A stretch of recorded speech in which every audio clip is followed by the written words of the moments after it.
আসসালামু আলাইকুম, কি অবস্থা সবাই? কেমন আছেন সবাই? আমরা আছি বর্তমানে আমাদের এলাকায় কাঙ্ক্ষিত সুন্দর একটা জায়গায়, যেখানে বসে আমরা ভয়েস ডাব করি। রিসেন্টলি নতুন ভিডিও আপলোড করবো, এর জন্য ভয়েস ডাব করতে আসছি এই খোলামেলা জায়গায়। কয়টা বাজে একটু গয়টা দেয়া তো। এখন বাজে 12টা 23। এখন আসি ভিডিওর ভয়েস ডাব করতে। সাথে আছে আলমুল ইসলাম, সিনিয়র টিম মেম্বার।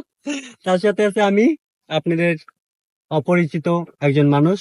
ঠিক আছে মা, দেখা যায় আমাকে সুন্দর করে ক্লিয়ার। লাইক করেন, লাইক করেন। হ্যাঁ, রাত এই এখন আসছি ভিডিওর ভয়েস ডাব করতে, মানে মাত্র শেষ করলাম, আসছি বলতে মাত্র শেষ করলাম। মা, তো অনুভূতি কেমন? খুব ভালো লাগতেছে। আমি তো ব্যস্ত হয়ে গেছে এখানে, যে মশা দেন, মশা কামড়ে মশা, দেন, মশা কিরে কয় দেন। অনেক অনেক মশা। এত কষ্ট করি, পরিশ্রম করি শুধু আপনাদের খুশি করার জন্য। ঠিক আছে, শুধু আপনারাই বুঝেন না। আমাদের ভিডিওগুলো বেশি বেশি করে লাইক কমেন্ট শেয়ার করতে হইব, আর আমাকে পেজটি ফলো করতে হবে। ওকে, আল্লাহ হাফেজ, আসসালামু আলাইকুম।